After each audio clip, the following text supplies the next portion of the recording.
Usernames are often how we find people, but hashtags are how we find topics. They're both tools for searching and sorting. If you click on a username, you'll be able to view all the topics that someone has posted about. If you click on a hashtag, you get to view all of the posts discussing that topic. Adding the symbol also gives directions to the algorithm, which is just a mathy word that means send this to the people who care about pets or pizza or Zsa Zsa Gabor. Seriously? Why don't more people care about Zsa Zsa Gabor? Hashtags are a grouping tool. The symbol turns the word beside it into a clickable link. Little kids call it the tic-tac-toe sign. Sometimes we call it number, like we're number one. Sometimes people call this the pound symbol, and computer-minded people call it a hash. We're using the hash symbol to tag our post with a few topics or themes that make it easier to find. You know how you can use the Control F feature to find a specific word in a document or on a web page? And then the little search box tells you how many times the word appears? In case you're listening and not looking, I can't let this opportunity slide by. The root word stalk appeared 429 times in the 9-hour lie and 224 times in the We Respond video. The phrase Brad Pitt appeared 37 times in the We Respond video, and the word Christina appeared 3 times in the 9-hour lie, in case anyone is keeping track. So this is similar to how hashtags work on social media. They can be used to bring you to a specific topic, but they can also tell you how many instances that the word, or hashtag, has been used. Both Lauren and Duty Ron claimed that Christina used Lauren's name as a hashtag, but we haven't seen any proof of that as we've been moving through Christina's TikToks. Does anyone else find that odd? Lauren's job, practically by definition, is to gather facts, support them with evidence, and evaluate the credibility of sources. It should be second nature to her, the way that writing and grammar are to me from being an English teacher for so long. I can't turn it off even if I want to. It's so reflexive, it's like an involuntary tick. Yet, in Lauren's exhibits, we saw no documentation of anything. In my opinion, Lauren's documentation should have been so high and tight, so fact-driven, so thorough and excessive that the people receiving it should have been like, oh man, looks like we've got a reporter on our hands. So I almost fell over the other day during the Salt Lake City Live at the scene coverage when she slurred, "You can take the girl out of reporting, but you can't take the reporter out of the girl," as she bumbled through an active crime scene, unable to comply with simple directions. Attempting to fact-check her allegations and her evidence has been a never-ending font of futility. In my opinion, for an accusation so serious, whatever proof exists should be self-explanatory. No context should be needed because you're only checking for 4 ingredients: a specific date, a specific undesired action, a specific location, to a specific recipient. An example of a credible, objective threat might be a letter or a screenshot of a text that says, "On Thursday, I intend to release 24 angry geese into your backyard. P.S. Instead of eggs, they lay golf balls of reindeer food." Reindeer food is a mix of glitter and ryegrass seed. It's a classic winter preschool art project that we only release at the park. So literally, so far, nothing has supported Lauren's claims. Until now, I've been doing this the hard way, manually checking the hashtags on each of Christina's TikToks. But the way that hashtags work, we should be able to put hashtag Lauren Matthias into the search bar, and it should tell us how many times that phrase has ever been tagged on TikTok. So that's what I did. Before you start thinking that I'm a genius or that I'm extremely hip with technology, I need you to know my daughter taught me how to do this. Lauren and John and Duty Ron, they don't have a social media Sherpa like I do. They don't understand how this works. And when I tell you that Lauren doesn't know how this works, friends, that is an understatement. But I understand, and now you will too. Quick review about TikTok from the last couple of videos. The distribution method is by topic instead of by who you follow. TikToks are compact and efficient. They require your comprehension from all the areas of your brain: visual, auditory, cognitive, social, and emotional intelligence. They are a multimedia experience. And TikTok posting is far more frequent than what you'd see on any other platform. TikTok recommends posting 1 to 4 times daily to optimize your exposure in their algorithm. Some hashtags have been used millions or even billions of times, like hashtag friends, hashtag funny, and hashtag trending. In order for them to function properly, they need to be spelled correctly, and they need to be placed in the correct fields because you're speaking to a computer, kind of the way that resumes are now screened for keywords by an automated system. So if you were to save your resume as a photo, an automated system wouldn't be able to read the words because it thinks that it's supposed to be looking at an image. When I typed in hashtag Lauren Matthias, it told me that there were 108 posts, not users, posts. Since that's a pretty small number, I decided to check each one out, and here is what I found.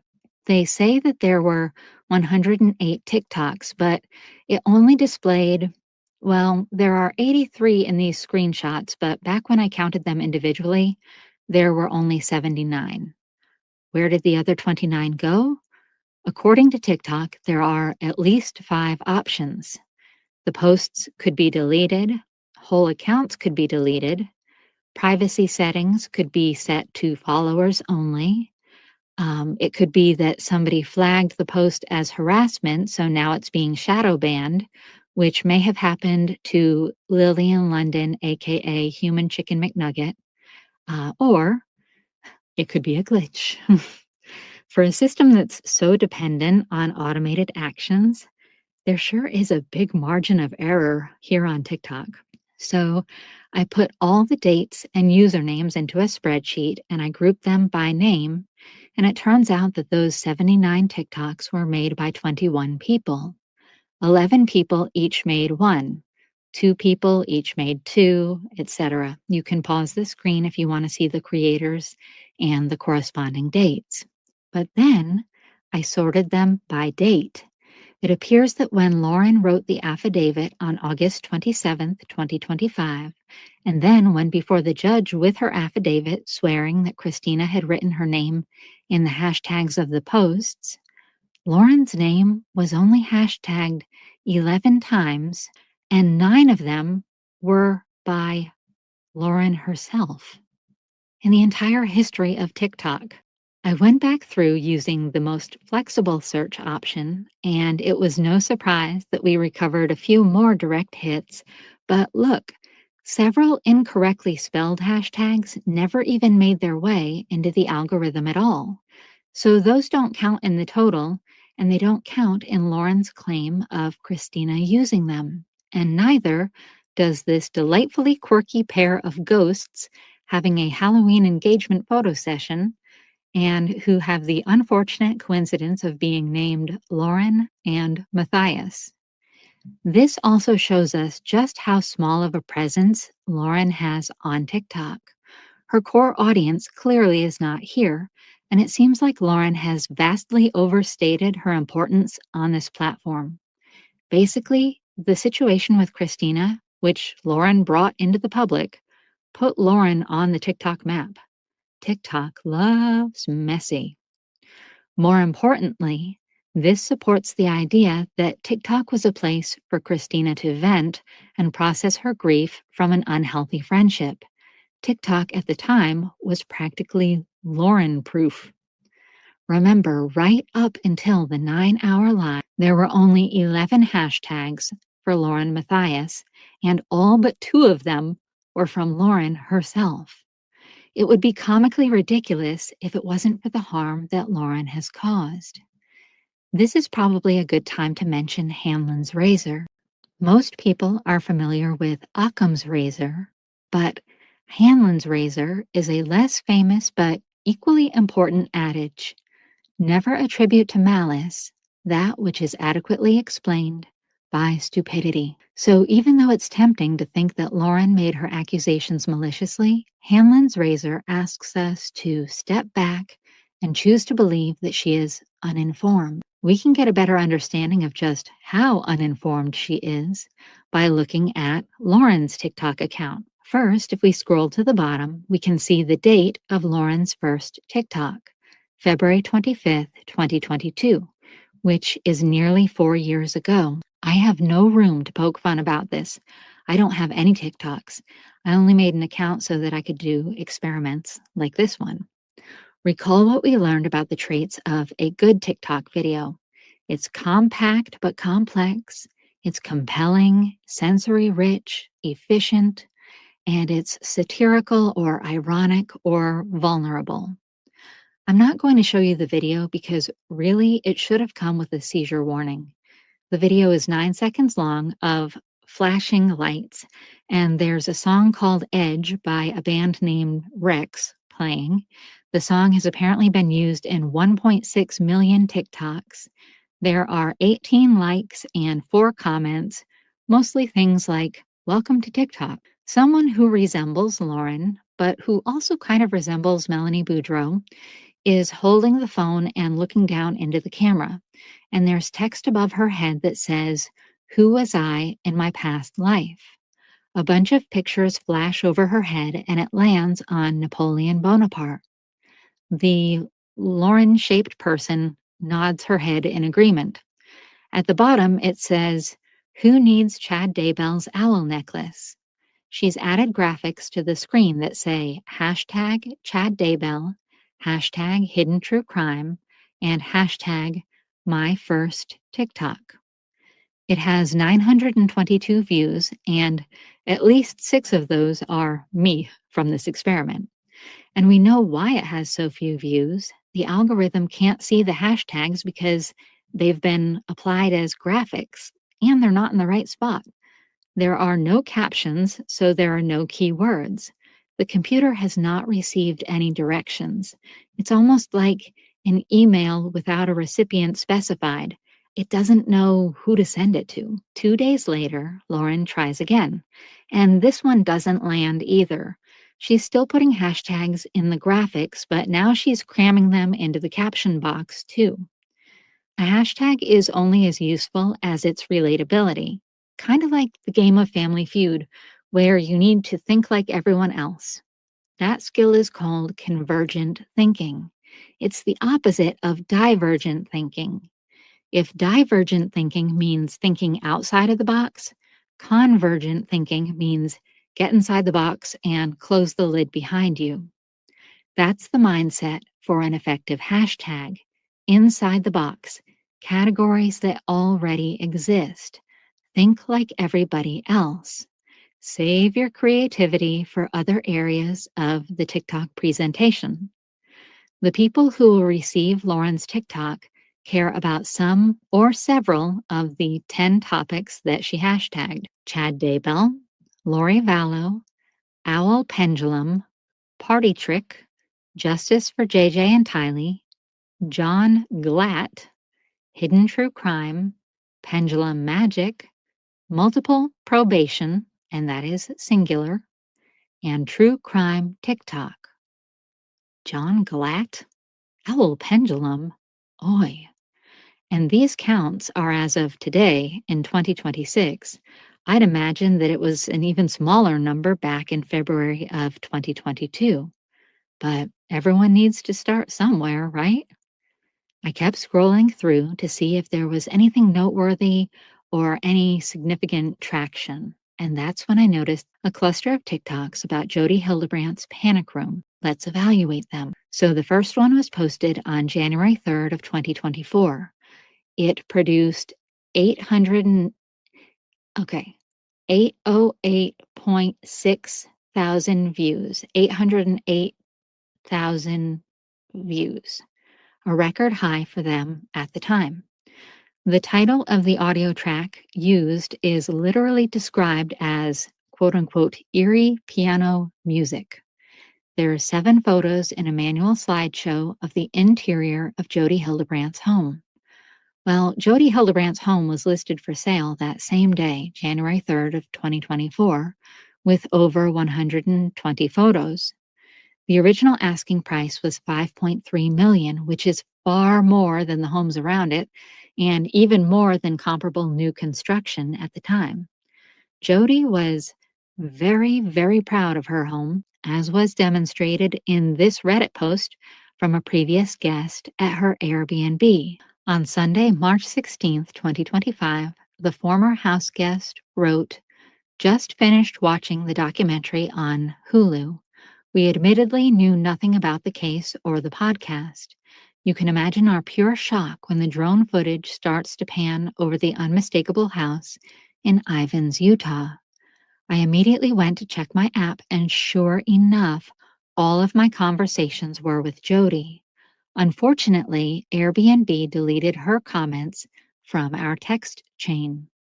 The rental was a 1-bedroom guest house attached to the main house.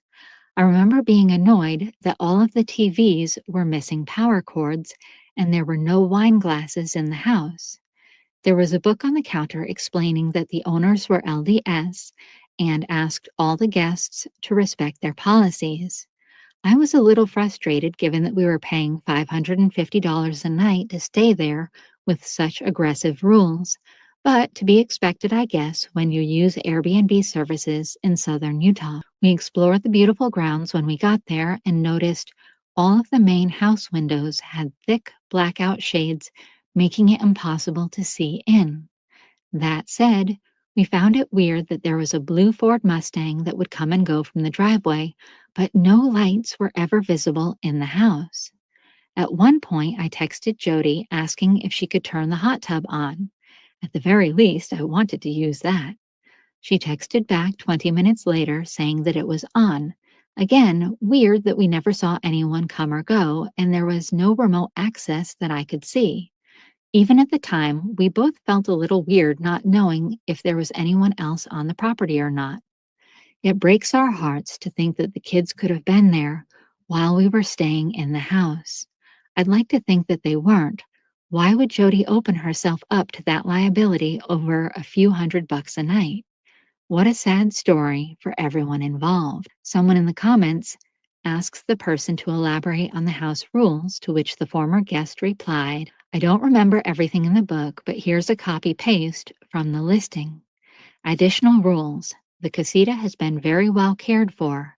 I expect those who stay here to care for it as well. Please keep all food in the kitchen area and eat at the bar in the kitchen." And then in all caps it says, "Do not eat outside of the kitchen!" exclamation point. If you want to eat outside at the bar, that's great. Take your food outside and eat there, but please don't walk around with food in your hands. It invites rodents and bugs into the casita and onto the patio. The stand-up table is for computer work only. Please do not place your luggage on the wood tables and end tables. You will scratch them. These wood end tables and nightstands are for papers and phones being charged, and anything that won't scratch the wood. If you spill something, please clean it up immediately. There are cleaners under the sinks in the bathroom and kitchen. This is a quiet getaway. Please keep the volume low throughout your stay here. The pool will be available from the months of May through October. Once you're done using the pool, please close the cover. Also, put the cover on the hot tub as well. I expect you to be responsible for yourself and to monitor your choices to keep this casita and its surroundings in great condition. This property is in immaculate condition because, and the because is capitalized, all those who stay here honor the rules and this environment. Please do the same. Welcome and enjoy the serenity of the Red Cliffs. Good grief. I could never relax in a place so fussy, a place that attempts to control how you do activities of daily living instead of giving you the autonomy to choose the path of living for yourself. Even the language exudes unearned authority. Please do not place your luggage on the wood tables and end tables. You will scratch them. Imagine how differently this would have landed if she'd replaced it with, they might get scratched, or because they scratch easily. But back to you. Lauren's attempts to brand her TikTok appear to be acting like a watermark, which is a big no-no among photographers and often even real estate regulatory boards. They've captioned it Prison in Jodi Hildebrandt's House, and they've used 6 hashtags, but they didn't proofread them. So Ruby Frankie is listed twice, and 8 passengers is spelled incorrectly. Panic Room and the subdivision name Kayenta seem like obscure references to include as hashtags. Overall, it's extremely low effort rush to press that the dynamic duo has earned a reputation for. Still, it yielded 20,000 likes, 205 comments, 1,246 saves, and it was shared 425 times. This traction was most definitely a case of first to publish, hence the proverb, the early bird gets the worm. But as my wise daughter likes to remind me, the early worm gets the bird. Perspective is everything. The second iteration occurred later the same day, much later, judging by the stark contrast in its exposure and reach. Same terrible audio, same basic format, with a few key changes. They've adjusted the watermark slightly, but not too compliant. They've made it an automatically advancing slideshow that is now 17 seconds long, and they have fixed the hashtags, which now read Jodi Hildebrandt, Ruby Frankie, 8 passengers, hidden true crime. They've put a call to action at the top that says, we have more on our YouTube channel, hidden true crime, hit our link tree. Despite the revisions, this one only received 12.3 thousand views, 76 likes, 2 comments, 9 saves, and 6 shares. Probably because the other one was already circulating and this felt like a duplicate copy, spamming the distribution system. So attempt number 3 is made the following day, January 4th of 2024.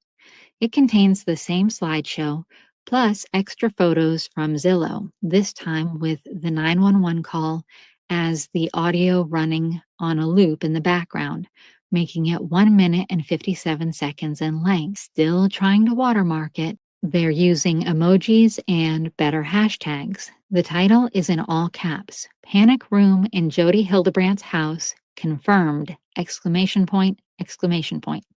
And the hashtags are 8 passengers, Jodi Hildebrandt, Ruby Frankie, hidden true crime talk, that's TOK instead of TALK, true crime community, panic room, true crime TikToks. This one resulted in 600,000 views, over 6,000 likes, 157 comments, 815 saves, and 226 shares. So it's kind of neat to see HTC learning in real time here as we go. But something that continues to bother me is the watermarking or branding and their observations that have been typed on top of the photos for things that everyone was noticing at the time. But this almost felt like it was made to deceive, as if these were their photos and they had personally taken the photos to demonstrate the very observations that they're pointing out, like the fact that the toilet paper, the edge of it looks as though it had been torn off, or the fact that there looks like there's handprint smudges on the cabinets. To me, that felt misleading, and I have a hard time letting go about rules, so I needed to check. And indeed, a content creator taking photos off of a real estate listing and applying their own logo or brand atop of it is almost certainly not allowed, and it can violate multiple overlapping rules all at once, even if the photos were publicly visible in an MLS-fed listing like Zillow or on Realtor.com. The biggest problem for them is copyright law. Usually the photographer owns the photos, not the agent, not the seller, and not the MLS. The agent typically has a limited license to use the photos for the listing, for marketing the property, and often only while the listing is active. So Hidden True Crime copied the photos without permission. They modified them by adding their own watermark or branding. This is legally called a derivative work, and they republished them for their own branded content. This is classic copyright infringement, even if the photos were publicly viewable, even if the address was public, and even if the channel didn't charge money. Adding their watermark actually makes the situation worse because it asserts ownership over content that they do not own. So they could actually face potential claims for copyright infringement, creation of unauthorized derivative works, and false designation of origin, especially if the watermark implies authorship. And then we still have the MLS rules, which are also a serious violation. Even though MLS rules technically bind members, it still matters in this case. MLS systems strictly prohibit altering listing photos. The MLS content is licensed only for specific real estate uses. Third-party scraping or reuse is typically barred in MLS data user agreements. If HTC as a YouTube channel accessed the photos via IDX or VOW or MLS fed sites, scraped images systematically and reused them outside of the permitted purposes, then the broker or MLS can issue takedowns, revoke feeds, or escalate to legal action. See, watermarking someone else's photos is especially risky because watermarking implies ownership or control, and courts view this as aggravating behavior, not neutral reuse. It can undermine any fair use argument immediately. Comment or criticism might sometimes qualify as fair use, but altering the image and branding it almost always defeats that defense. So YouTube channels cannot legally swipe MLS listing photos. They cannot alter them. They cannot add their own watermark, and they cannot rebrand them for unrelated content. Doing so likely violates U.S. copyright law, MLS licensing rules, potentially Utah consumer protection law, and potentially platform content policies. Gee, if only they knew a lawyer who was also a real estate agent who could have guided them through this decision. Thanks for coming to my TED Talk. Sorry, it's just this kind of thing sends me, which is not to say that I do things perfectly, because I don't. But I certainly make an effort, and I try to really make it clear when certain things aren't mine. In my opinion, those first two iterations felt like a deliberate attempt to make it seem like they had personally taken those photos. Even though HTC was briefly committed to TikTok, if we fast forward to 2025, we see that during the entire year, they only posted 16 TikToks about 7 cases, 2 about Delphi, 5 about Lori Vallow Daybell, 3 about baby Emmanuel, 1 about Lakin Snelling, 2 about Michael Vaughn, 2 about Melody Buzzard, and 1 about Jodi Arias. Geez, all but Jodi Arias were about the adults who deliberately ended the lives of children and babies. That's gruesome. How do they sleep at night? Like, literally, when I take in too much content about children being harmed, I can't sleep. My mind races with worry for them all night. That's actually why I withdrew from my PhD program and why we became a foster family. I thought, what am I doing spending my life getting a PhD in family science so people can call me Dr. Raina? So I can grade papers for the rest of my life, which is literally a practice of seeking out errors and flaws, like professionally criticizing other people? How does that help the people that I care about? Meanwhile, we have these children whom the foster system has failed. Harmony Montgomery, Malia Davis, Oakley Carlson, Orrin and Orson West, Ariel Sellers out in Hawaii, the entire Hart family. Wouldn't my time be better spent actively providing a safe home for children? Every child who would stay with me was one fewer that could fall through the crack. And I procrastinated for a little over a year because, you will not be surprised to know, I was afraid. I was afraid that I would get attached. I was afraid that reuniting them with their family would hurt my heart more than I could handle. I didn't think that I had what it takes. But eventually I realized it hurts everyone. The other foster families don't have some superpower that I'm somehow missing. Every single loving foster parent experiences the pain of saying goodbye, but they foster anyway. So I thought, well, it's going to hurt. That's it. It hurts everyone. Am I really going to let the pain of saying goodbye prevent me from helping to keep a child alive? No way. Pain is often the price of love. I'll pay that price.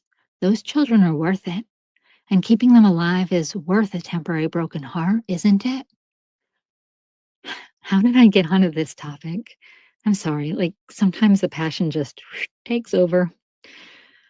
But anyway, if you've ever considered fostering, but you're scared that it will hurt too much, take the leap. Embrace the pain. Everything hurts. Trust that your heart will heal and protect those kids anyway, because the world needs more safe foster homes. Okay, let me try to remember what we were doing here. Okay, let's take a look at the 3 most recent TikTok. All appear to be low-effort clips from their YouTube videos. This may even be made by AI or some sort of automated clip maker program. Actually, I think the AI could do a better job. This is some seriously low-effort stuff. The most recent one is dated November 22nd of 2025. The topic is Michael Monkey Vaughn, and I don't want to read the caption because it's just such a sad story. There are 2 hashtags, Hidden True Crime and Stacy Wondra. I can't imagine using the name of the man arrested for ending the little boy's life is a popular hashtag. If I'm thinking inside the box, I feel like most people would say, I wonder whatever happened in that case involving the little boy from Idaho who wandered away from home. Michael Vaughn, wasn't it? I can't fathom anyone who would say, I wonder whatever happened to that guy who was accused of being involved in the disappearance and presumed death of that little boy from Idaho who wandered away from home. Probably why the TikTok has 1,600 views, 20 likes, 5 comments, 0 shares, and 0 saves. The day before, November 21st, they'd posted a TikTok of John's head, I guess. He's talking, and the caption says, rejection, rage, revenge.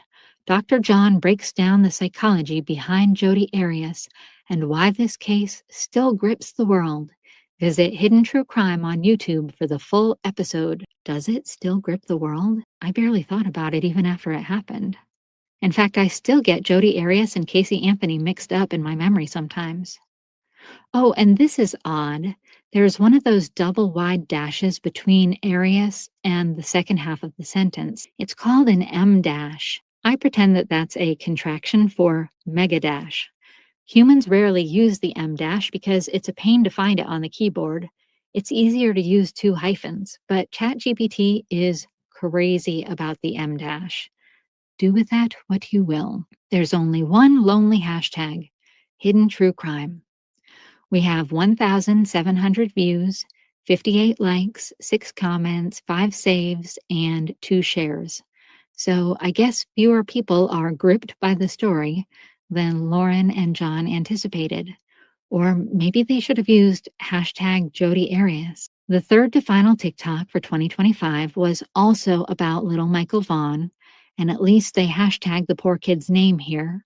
It was posted on November 13th. The video clip it's a teeny tiny side-by-side of John interviewing the person who allegedly ended the life of the little boy, and the hashtag is true crime. This one managed to bring in almost 8,000 views, 70 likes, 0 comments, 6 saves, and 7 shares. The majority of these view counts are less than inspiring, but remember, their core audience isn't on TikTok.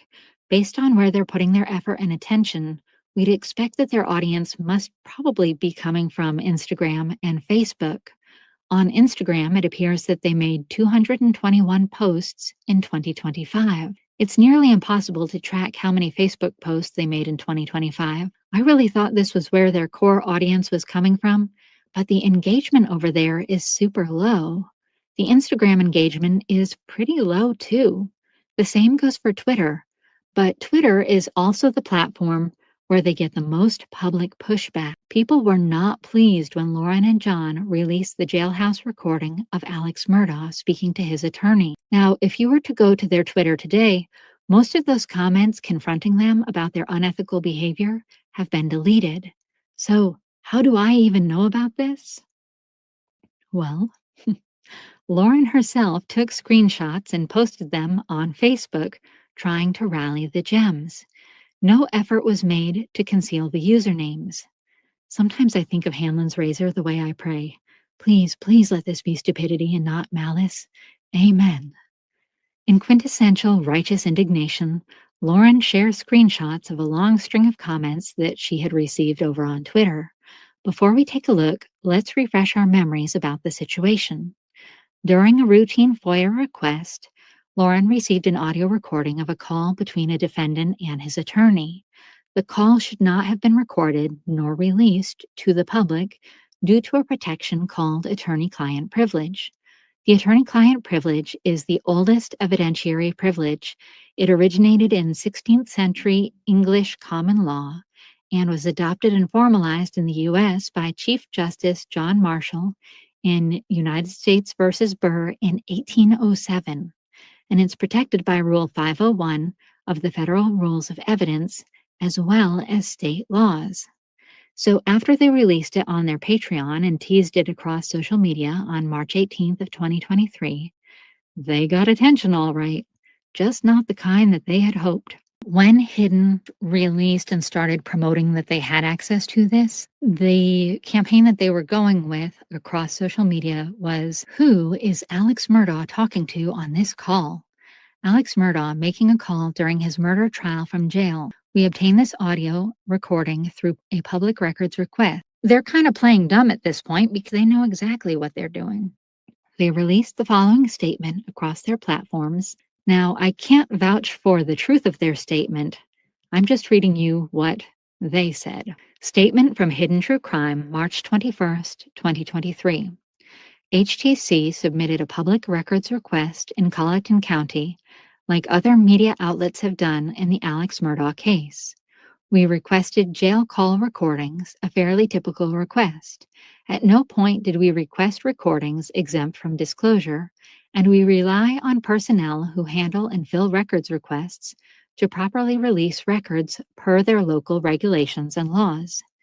We assume multiple steps are in place to process and fulfill public records requests, and that it should involve at least more than one person. Yes, Lauren, it involves the recipient. Geez. This may have been a mistake on Colleton County's part, and the recording was not supposed to be released, or it may have been released purposefully, but we did not ask for any inappropriate records. We rely on local agencies to perform due diligence in processing these requests because they are the ones who have more information than us. They are the ones who would know if a specific recording is exempt or should be exempt from disclosure. We believed that Colleton County had accurately vetted our requests. HTC would never knowingly release something that we knew was exempt from public disclosure. We believe our track record speaks for itself. After we released this recording on social media, we received an email from Colleton County requesting that we not share it. Well, of course it would be after. If they didn't know that they had accidentally released it, how else would they know until Lauren made it public? Sorry, I'll get back to it. Okay. We were not told we did anything wrong. We were not asked to take anything down. I shared this email with Law and Crime when I discovered the email on Monday.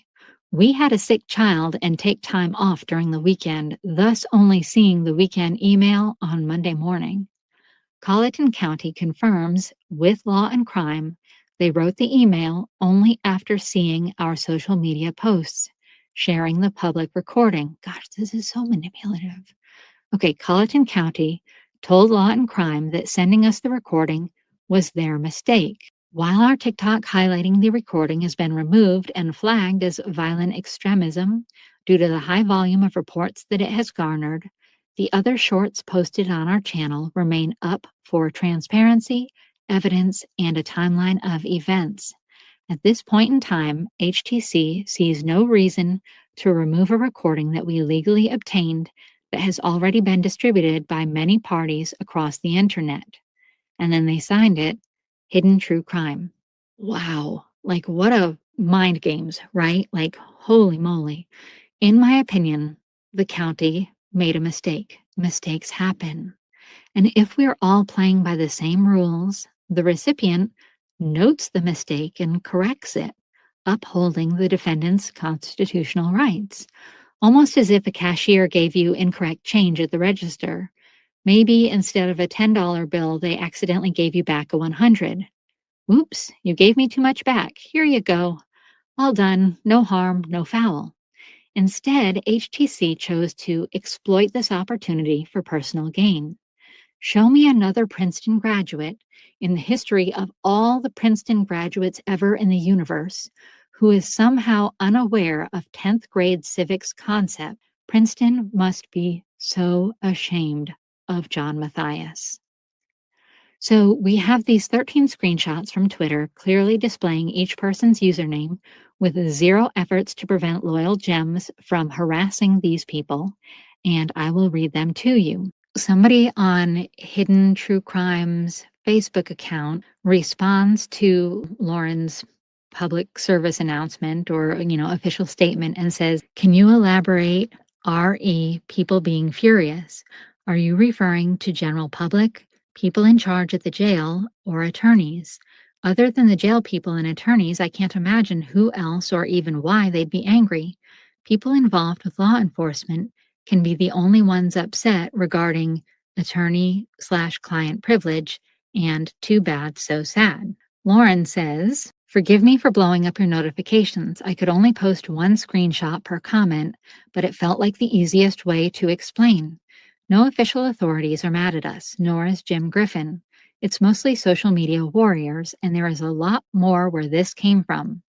Then to have Fox News state that we knew it wasn't supposed to be public, but chose to post anyway, it upset us, and we decided to make a statement." The first screenshot says, "Hidden True Crime, you screwed up. I made people aware of it. That's it. You can't take responsibility for your mistakes. I won't tolerate your narcissistic nonsense any longer. One more S show, and I take legal actions." And then they hashtag Alex Murdaugh's name.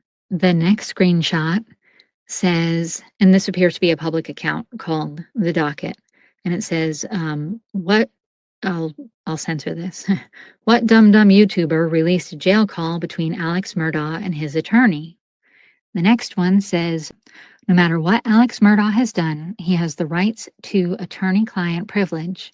The content creator who shared this recording, even if it was received in an open records FOIA request, should not have shared it and should remove it." So then the next screenshot that Lauren shares says, "The law is the law, and it is very clear on attorney-client privilege. The podcaster is an idiot for posting it, and heads will roll, oh God, hopefully not onto platters, at the jail for releasing it. Accidentally recording is one thing, releasing is criminal.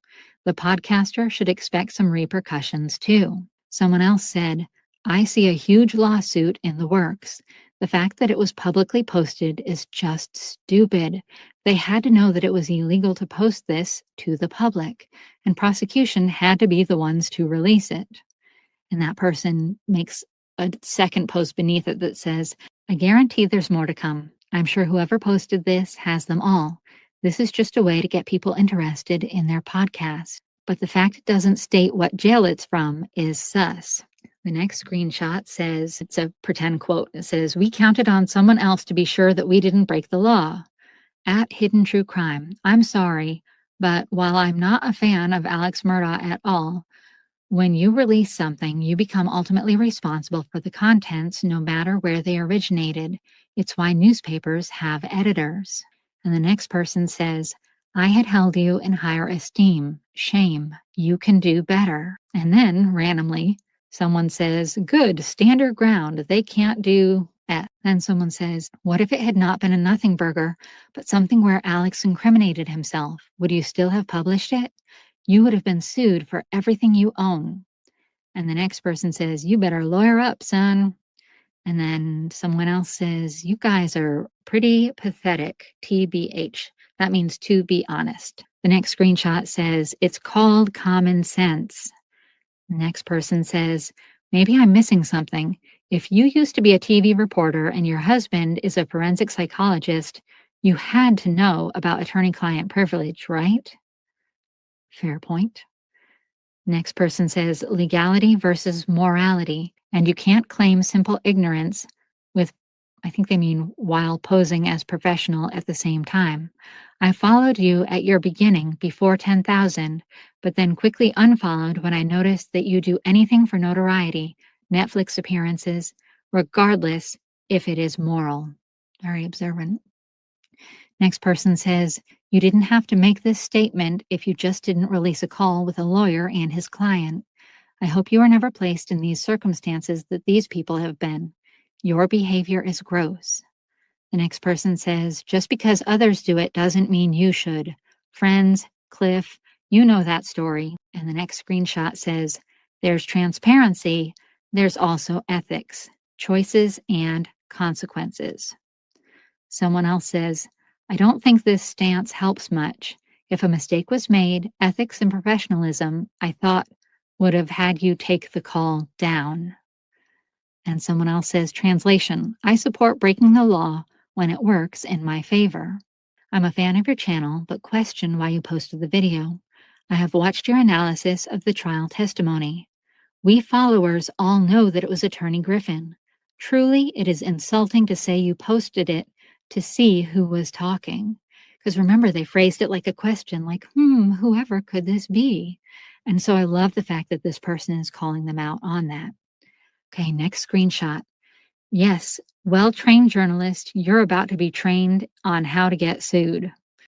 Next person said, releasing the call is a gray area, but as a journalist, you should always err on the side of caution, especially if the call is vanilla and only serves to possibly hurt your reputation and relationships with the community. You do gain name recognition. The next comment said, they, quote unquote, represent cover-ups because they have been defamed by gossip. One person in the family has been accused of a crime. You want these phone calls for clout and money. You are fooling no one. The next person says, the problem is they didn't deem it public. They made a mistake and specifically asked you not to share it. Then you used them as cover and shared it for views. It had nothing to do with transparency. You ought to be ashamed of yourself. I hate the Murdaugh family, by the way. And the next person says, you just value clickbait. So then the next screenshot actually has two repeats from the screenshot immediately before it. So we're going to skip over those two. And we have one that says, as a trained journalist, you should have recognized that you received a recording you were not supposed to and contacted the court instead of releasing it. The next comment says, but they retracted it, stating it was privileged and not to post it. So you post it anyway? Enjoy the lawsuit, scumbags. The next screenshot says, we must maintain our basic civil liberties under constitutional protections. The next person says, they are being very negligent. It absolutely needs to come down. Seems like the common sense thing to do, and it says a lot that it's still up on multiple platforms. Money, notoriety, and 5 minutes of fame can't be the goal for true crime folks if they want to continue in this space. The next person says, judgment must be used. Next, we have someone who says, the lack of ethics in true crime media is astounding. And the person beneath that says, agree with you, exclamation point, exclamation point. So then we have a final screenshot that says, it's unbelievable that sensationalism is more important than respect and law from a true crime site. To publish a recording you knew was confidential and should not be shared says volumes. Double standard? This type of behavior and lack of character is destroying this country, society, people. You are not above moral, legal, or just common decency, no matter your stand. The comment beneath it says, attorney-client privileged call released in error by law enforcement to a former TV journalist who chose to release it publicly. HTC clicks are worth more than ethics, I guess. And the final one says, hidden true crime. You guys are pathetic bottom feeders for releasing this call. You have no respect for our judicial system. And so the original person who had asked Lauren, like, are people really upset about this? Replies and says, what the heck? I guess they have nothing better to do but be critical and jealous that they didn't break the news themselves. Unbelievable, as there wasn't even anything during that call of importance. If it was something that would affect any possible future appeals, maybe then I'd understand. Thank you for sharing the call and hang in there. Most of us trust you as well as your judgment. TKS, thanks again for all you do. See what I mean? Twitter is a feisty crowd, and Lauren is an active comment deleter. If she hadn't taken these screenshots and posted them, we wouldn't even realize that, yes, people were upset about what they did. In my opinion, this is another attempt by Lauren to manipulate both the fact and her followers. These comments that she took screenshots of were in opposition of her behavior, but they weren't nasty. They weren't name-calling or violent or threatening. They were promoting accountability and expressing their disappointment in the choices that Hidden True Crime made. But it seems like Lauren received them as menacing, excessive, undeserved criticism, and undeserved hostility. I have a theory about this, and it ties into Lauren's most recent claims about ideations of self-deletion. I think that Lauren is so unfamiliar with the feelings of guilt and shame from wrongdoing that when she experiences the discomfort, and let's face it, guilt and shame are very uncomfortable feelings by design so that we change our behavior. These feelings are so new to her, so unfamiliar and overwhelmingly uncomfortable that she is perceiving them as life-threatening and life-ending, or that she's even perceiving them as panic attacks. It's not panic, Lauren. It's shame. You've done something that you know you shouldn't have, and people found out. You're embarrassed and you're uncomfortable. Most of us had experiences when we were younger that humbled us and course-corrected us. We had natural consequences and experienced the guilt and shame of our actions, and then we avoided doing the things that invited those feelings in the future. It boggles my mind that Lauren, who is literally the same age as me, has made it this far in life without ever experiencing the weight of consequences for her own actions. Lauren, you don't have to feel this way forever. You don't have to drink or take substances to numb that feeling. Just get with a good therapist and talk it out. Learn to cope. Commit to improving yourself. So let's take a look at their social media numbers, how many follow them on each platform, and how many people they follow. Bear in mind, we can't combine these numbers to determine a total follower count. It's reasonable to believe that the majority of their social media followers are also YouTube subscribers, and some of their subscribers might even follow them across all of the social media platforms. So YouTube has the most, currently with 314,000. TikTok, surprisingly, has 56.5 thousand. And I think I know why this is. With YouTube, HTC generally has it set up so that only subscribers can comment on their lives. So even if you have an opposite opinion that you wish to express, you're required to subscribe in order to share your thoughts. And TikTok, at least for me, is a very chaotic experience, and the only way that I will remotely remember how to navigate back to an account that caught my interest is if I click the follow button. And I suspect that that may explain the surge in their numbers over there. Facebook seems to be their sweet spot demographically, so it's no surprise that they have 42,000. I was surprised to see Twitter with 22.2 thousand, having a slight edge over Instagram coming in at 20.8 thousand, especially given how active they are in nurturing their Instagram presence compared to how much they neglect their Twitter account.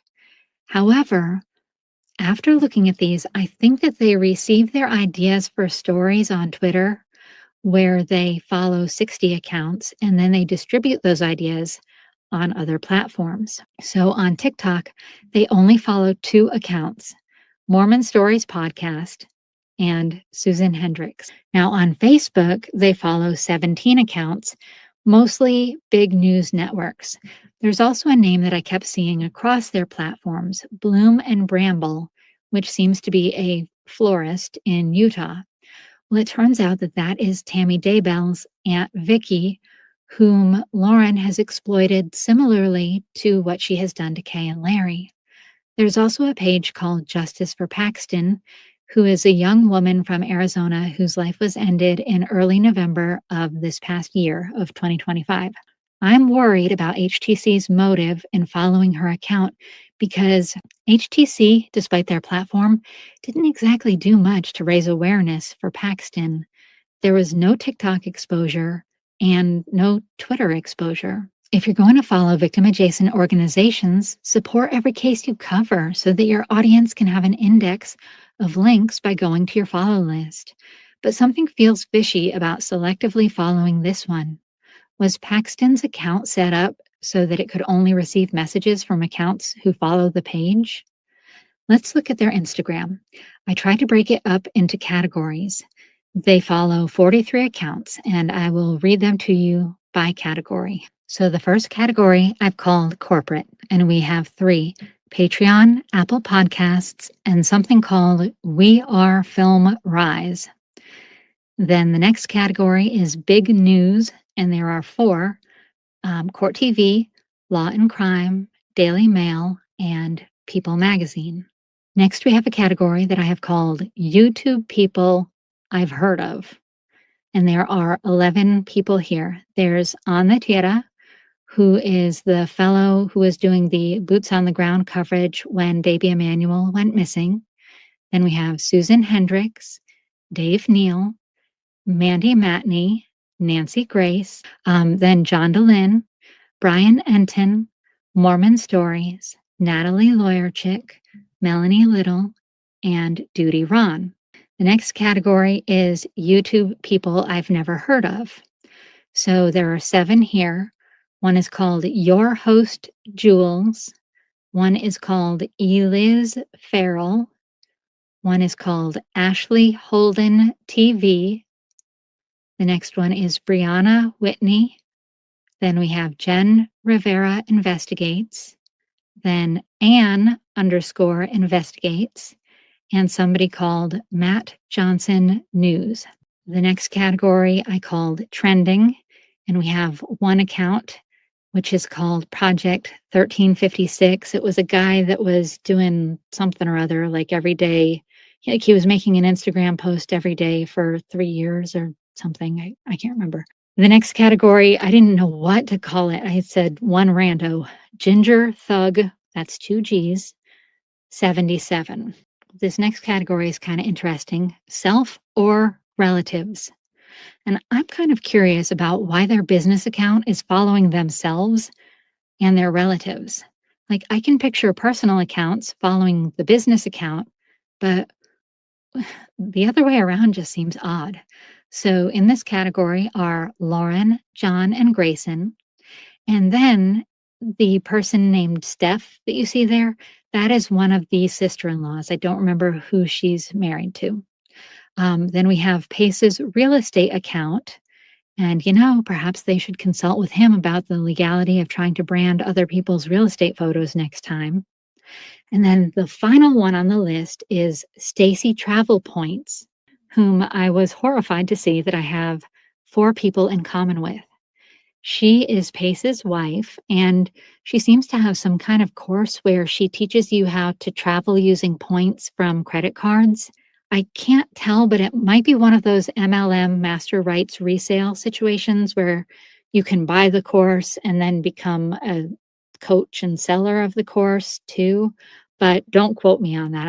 I didn't look that closely. The next category is what I called victim adjacent. So we have 10 people here. The Gabby Petito Foundation, Bloom and Bramble, which again is Aunt Vicky Daybell's florist company. We have Sherry Frankie, Stacy Chapin, who's Ethan Chapin's mom from the Idaho 4. We have Colby. We have 2 separate accounts for Kelsey, who is the older sister of Libby. Then we have the Tammy Daybell Foundation. We have Justice for Jared B., and I'm guessing this is Jared Browdigan. And then the final person on here is Scott Mitchell. I think that this is the football guy who went to high school with Chad. I didn't really know what category to put him in, so I put him like victim adjacent just because I didn't know where else to stick him. So, okay. For Twitter, you're probably going to want to take a screenshot so that you can get a closer look at this one because there are 60 accounts, although I marked the 8 repeats with a blue dot. And there are some familiar names that Lauren has gossiped about here too. There's Banfield, Megan, Anjanette Levy, Annie Elise, Kay Woodcock, Sky Borgman caught my eye, Web Sleuths caught my eye. There's no Nate Eaton anywhere to be seen. No Justin Lum, no Garna Mahea. Yet they follow Brian Enton here and on Instagram and even on Facebook, where he apparently hasn't been active since 2015, which is kind of weird, right? The last thing that I have queued up for you is something from one of my friends on Reddit, whose username I've redacted because it felt like the right thing to do. The person is incredible with using computer programs to extract statistics. Now, when I do statistics, I do it manually and it takes days, but they are able to do it in an automated way with a little organizational input from AI. And so it's way more comprehensive than I could ever create. And you can take a screenshot of this, or I can even put a link in the description box so that you can check it out yourself. I found it interesting that of HTC's over 1,000 videos in their YouTube catalog, nearly 46% were Valo Daybell content. And little Michael Vaughn has 8 videos, which is less than 1%. And that is actually the same number of videos that they have dedicated to Nick Reiner, which only just recently happened. There are only 6 videos focusing on Alex Murdaugh, and Jody and Ruby are the focus of 46 videos, but even that 46 videos only represents 4.56% of the total catalog. If you like numbers, you're definitely going to want to check out this post because it's quite interesting. Oh my goodness, I sure have kept you for a long time. This is probably a good pausing point, but before we close, I want to say thank you so much for your support regarding our recent situation. I spent so much of last week at the dentist's office getting those 2 teeth fixed because of your generosity. And I was able to keep my son enrolled in preschool because of your generosity. The reason that I'm upright and smiling and productive is because of your generosity and because of your messages of support and encouragement and love. And I am so humbled and so grateful to have you in my community. My husband is interviewing for jobs. I'll have to tell you more about his career in a different video or at a different point because it's a very interesting topic. He's an Army veteran who is committed to preventing veteran, oh gosh, what phrase have I been using to get around words that YouTube doesn't like? Preventing veterans from deleting themselves, from self-deletion, which is actually it's a very big problem in our country, as is the over-medication of veterans in lieu of actual solutions. So he works with companies to get non-pharma interventions for veterans to help them address chronic pain and mobility and mental health. But I can tell you more about that next time. So until the next one, take care of yourself, take care of each other, and take care of our community. I love you.